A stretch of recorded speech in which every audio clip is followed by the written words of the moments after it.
Take one.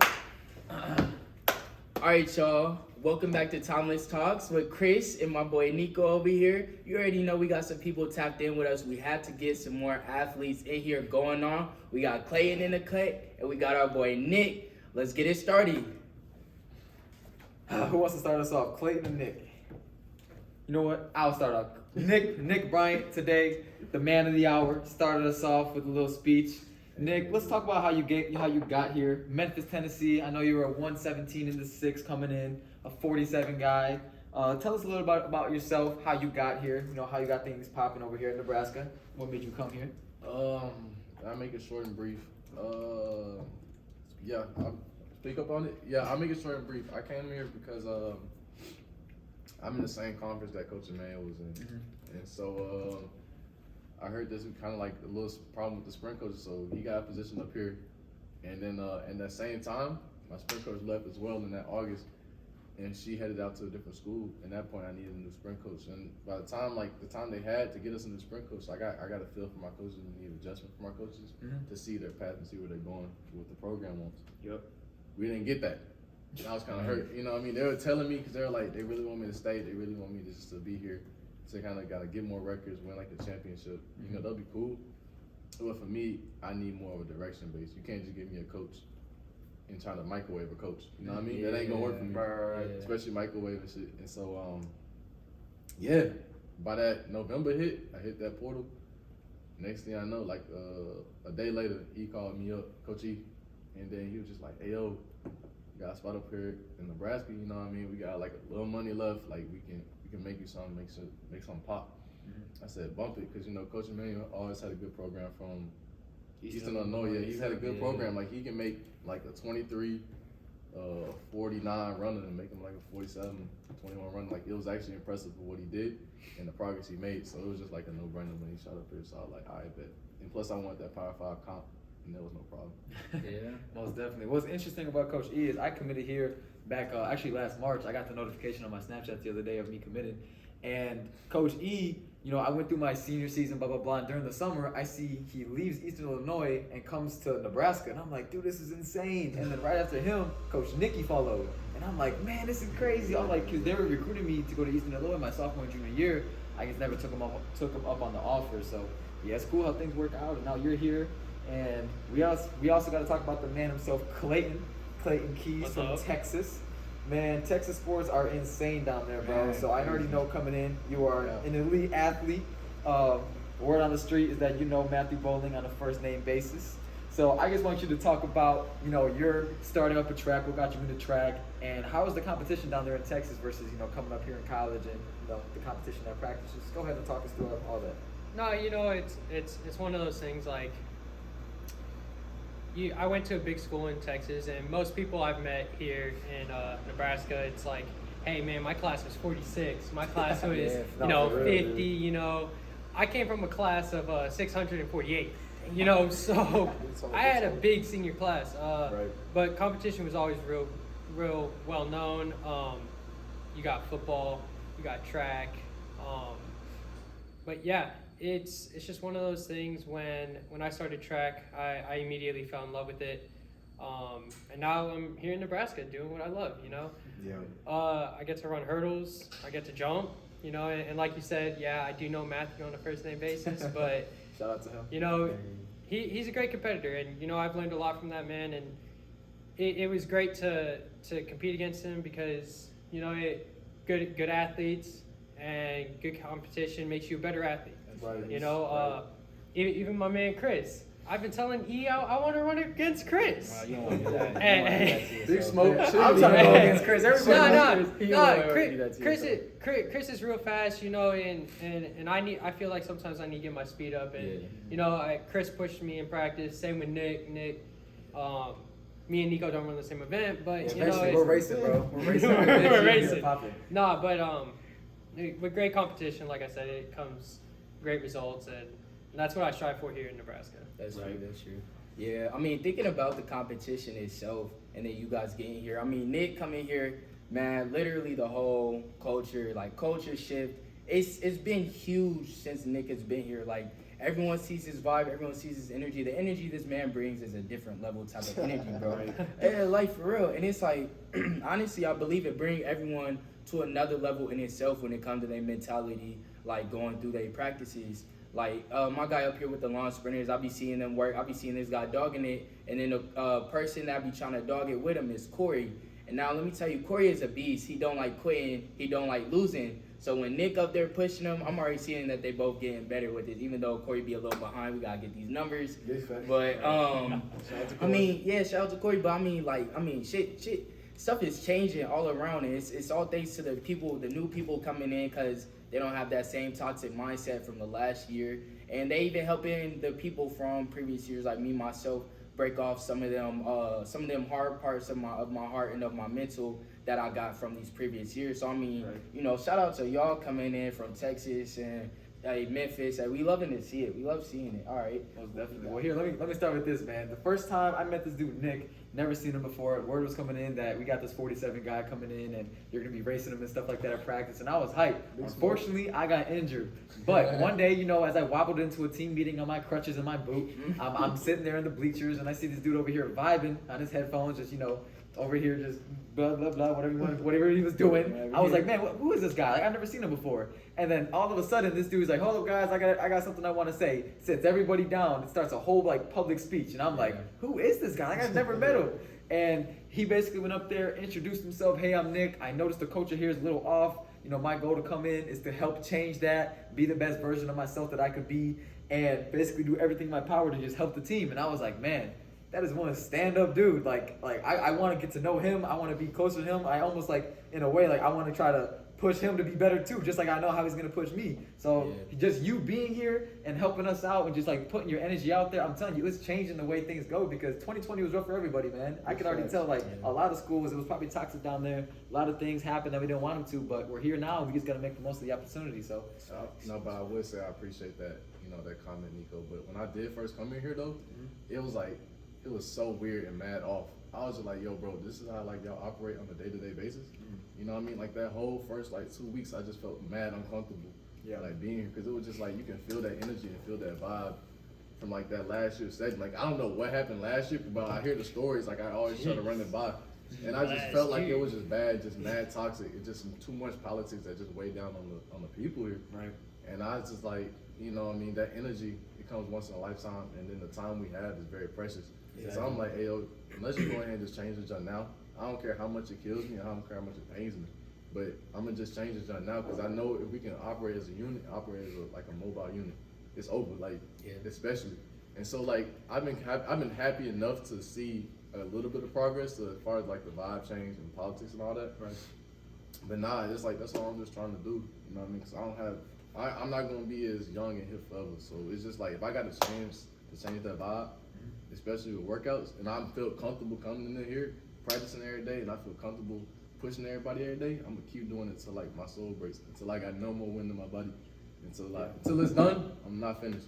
So yeah, I'm happy to see that. I'm happy to see the change, I think. And one thing on my man Nick, when we were at Big Tens, I feel like we were all at a collective unit.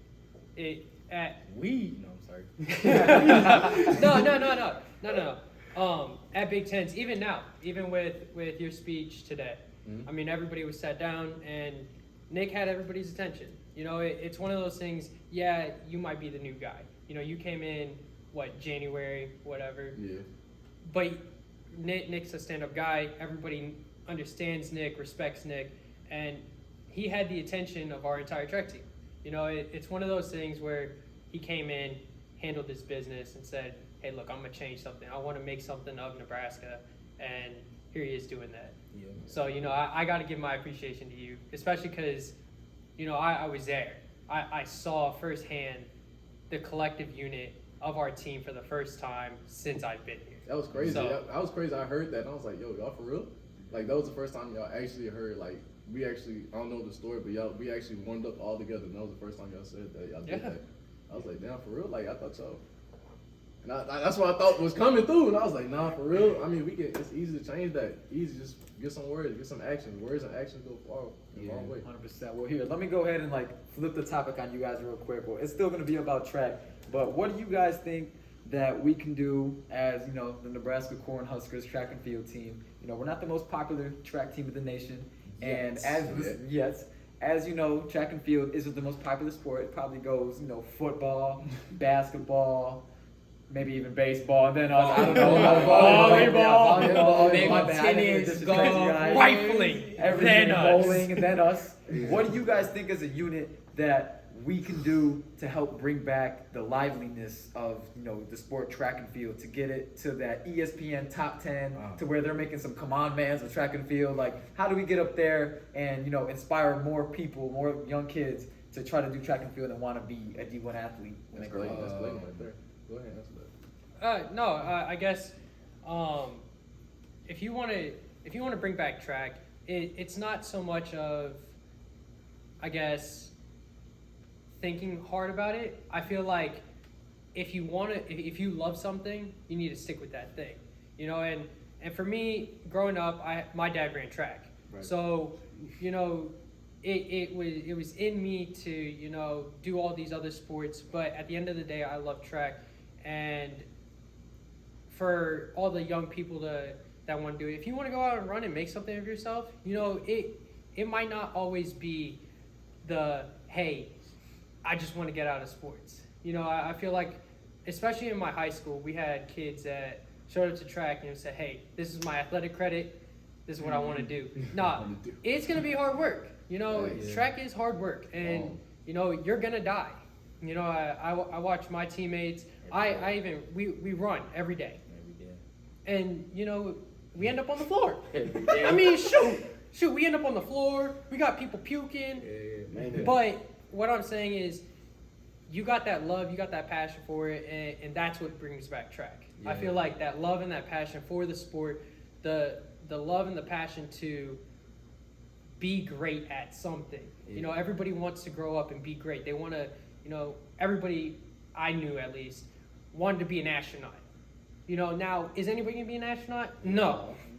But, you know, they want to make something of themselves, and track's one of those ways that you can do it. It's not going to be easy, but, you know, to bring back track and, you know, to make it a name for yourself, you know, you gotta find something that's great for you, and you want to be great at it. You know what I think? I think it's the competitive nature, because the reason I run track, you know, for me, it's because it brings something out of me that doesn't happen every single day. Like, when I go to practice, and let's say I'm racing you, or you, like, my goal is to, like, absolutely just try to, like, bury you guys, bro. Like, there's nothing personal about it. No, I'm saying there's nothing personal about it. But my goal is to literally try to just leave you guys every single rep, because I know when I do that, you guys aren't just gonna sit there and be like, oh yeah, like, he's the best, blah blah blah. Like, no, you're gonna try to come back and bury me. And then let's say, like, you know, a rep, you guys destroy me the next rep, and then I'm gonna be like, man, I just really let him do that to me. Let me get him back. And I feel like that's how we build, like, a culture of, like, positivity. And, you know, going to these track meets, doing everything it takes to win, like doing a front flip across, like, the finish line to beat somebody out, like, stuff like that is literally what gonna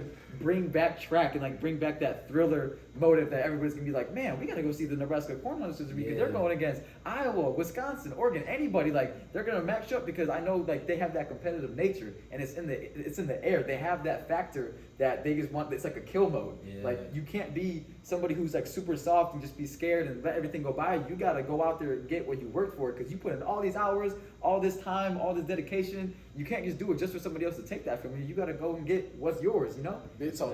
Hey, one thing on him, I had a buddy that used to tell me, I run the 400, 4 hurdles, you know. You're gonna go out and run a 400, and you run it slow, or you run it fast. But at the end of the day, you're gonna be dead. You're gonna be dead. You're gonna be hurting. You're gonna be on the floor.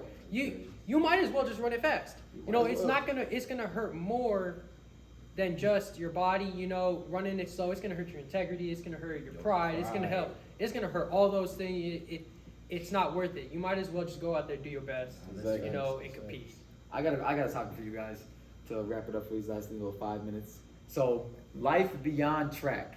You know, me right now, I'm out. I don't have a track. I picked up this hobby of YouTube That hobby, marketing, blowing it up. everything. I'm trying my best, Facts. something to take up my time. Shout out. But beyond track, I remember me and Chris talked about this last time about how later in the future, like we're gonna be future fathers, future husbands, future business owners, everything. Oh, no. Listen, everything's not for everybody, but like what I'm trying to get to. Beyond track, when you finally hang up your spikes for the last time, and it becomes a thing of the past, like how do you as an athlete take that without having to go to practice every single day and not fall into like this hole of I don't feel like I'm anything without this sport. Like how do you remind yourself that you're more than just the sport that you play? Y'all looking at me for that one? Okay, Go cool. Go So ahead, bro, 'cause we talked about that shit last we sure did. Yeah. For like to think about life without the sport, you need to think about who you are. Like you gotta look yourself in the mirror. Like, hey, separate myself from this track life and my life. And once you separate those two and you find out the answer to that, that's when you're gonna know like who you are as an individual. And I took that individual route, especially during I don't want to bring it up, but especially during the pandemic. I was just like, bump track, it's real cool. I like running in circles every day. But it's cool, like I gotta find myself, like what else do I do? Like Nick, I know you're good at something else. Like you attacked this in like 2 or 3 years and you popped off with that. What else can you attack off in life with? And I answered those questions pretty easily. And it was kind of hard kind of finding those, but I answered those questions pretty easily. It was fun to kind of see myself exploring the business world as far as the marketing thing goes. And then as far as like finding like multiple credit scores, getting my credit up, and then as far as that too, kind of focusing what I want my child to be like. Like I want them to see my progress through life, not through as track, but as a man too. They need to see that and see like, hey, pops, hey, how'd you do this? Like, how'd you handle this situation? I want to have an answer for each one of those situations they've been through. Like, I don't want to have a situation where like I don't have an answer for that, or you got to go through it on your own. I want to give you that answer to it, and I want you to go through it on your own and kind of find your own answer as well. Because I'm gonna guide you, but I just can't show you the complete answer. And that's how life is with everything. And that's why I'm happy to find life without track and life with track, and I just kind of Tracks and I merge those words. Tracks and add-on too. Like it's not like the track life is great, but it's beyond that. Big facts. What do you think about it, Chris? I want to hear your perspective. Talk to him. Unlike at the track, what inspires you? Like, what gets you out of bed every single day? Like, what are you happy to do? What are you excited to do beyond track?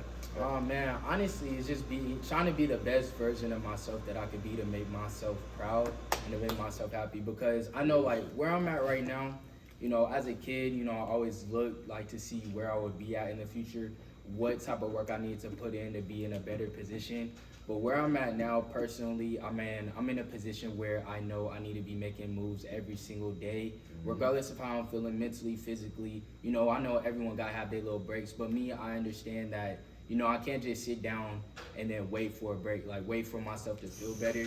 Because, life don't stop for no one. Time gonna keep running type stuff. So, for me, I'm trying to just make every single move, like take this opportunity I have as an athlete, as a student, as a college athlete, literally everything, as a black male in America, for everything that I got right now, I'm trying to take it and I'm trying to run with it. Like I just talked to this girl today, Ashley. She was all like, I see everyone's telling me that you always finding someone to network with. I'm like, yeah, Facts. It's the opportunity. Like you have to, if you really want to make something of yourself, regardless of what it is, you gotta meet the right people. It's not about what you know, it's about who you know. Man, it's about who you know. So if you're not making those connections, if you're not putting in the work, then That's on you. Yeah, that's on you. And it's like it's the same thing. Like people are like, man, Chris, you always recording something, you always looking for content, this and the other. Man, that's something that I feel like I can do. Like, I feel like anything I touch, I am blessed at as long as I put in the work. So like when it comes to me, if I want to be an influencer, if I want to help people when it comes to personal training, if I want to help kids reach their goals in athletics, I'm going to put that work in right now. I'm going to meet the right people right now. I'm going to try to do as much as I could do right now to have the best possible future. And like you said, have the answers for anyone in my future so I could be set up, so I could set that foundation up. And a lot of people don't realize that. They just look at it in the present, like, oh, you making a fool out of yourself. Like for real, people really say that stuff to me. It's like, okay, if we look at some people that are up here like on TV right now, DC Young Fly, like anyone like that, bro, they were making quote unquote fools of themselves. Now you watching them on live TV. Now they making millions of dollars. So it's like, you gotta, like for me, I'm not I'm not in the moment. Like I'm living in the moment, but I'm trying to live in my future as well. Like I'm trying to do what I need to do for my future, and that's just my thought process on it. I feel like a lot of people need to start addressing that. It's like they feel embarrassed and ashamed of some of the things that they're doing right now. They like feel like, oh, these people are talking about me, this, that, and the other. But at the end of the day, you really think they're going to be thinking about that when they go to sleep? You really think they're going to care about what you was doing? Nah, it's going to be a thing of the past. Like COVID right now, a thing of the past. Facts. Biggest thing in the world. It's over. So it's like, bro, do your stuff, make your moves, do what you got to do, and keep running with it. Like, literally. Talk to him, Chris. That's my topic. That's my topic. That's my Finish topic. things off. I mean, like you just said, dude, nobody cares about your goals more than you. Like you said, they're not gonna go to sleep and be like, man, screw Chris and his goals. Like, no, dude, if you let people get in the way, you're gonna go to sleep and be like, man, like, why'd I listen to him? Like, or like you're gonna look down the road and be like that. Like, for example, this weekend, like, I was pretty upset. I was like, man, like, for me, like I said, I'm not that big of a partier, so I was at home and I was just doing homework and stuff, and I was like, man, like I'm bored right now, like I'm injured, this is brutal, right? No, I'm being 100 with you, right? And then Nick hits me up and he's like, Nico, bro, I need your help with editing this video. And like immediately, bro, I sprung up, I pulled on my laptop, started thinking of like millions of ideas I could do with them, bro. And when I got off the phone with him, I was like, man, like I just had like such a fun time doing it. Like I found out that like I was passionate about like making videos and like helping my boy out because I know he got this nice little NIL deal right here with Smoky Gun Jerky. Check it out. We'll leave the link in the description. Hold on. I'd like to add to that. Hey y'all, check out Smoking Gun Jerky. Even if you're on the track team, please repost, like it, add Smoking Gun so I can keep feeding y'all. Track team, I know y'all listening. New video coming soon about this, so Please. stay tuned. Yeah. Stay tuned. Repost, I will keep feeding y'all. But yes, opportunities present themselves. This podcast was an opportunity. Chris hit me up and said, dude, let's get this podcast going. Also, we got the first video. They saw the first video. They want to be on the next one. Somebody else is going to see this video, and then they'll be on the next one. The domino effect just keeps rolling, man. And like, if you have the right people in your life, opportunities are going to present themselves. So make sure you just keep the right people in your circle around you. And got the salt and pepper out. So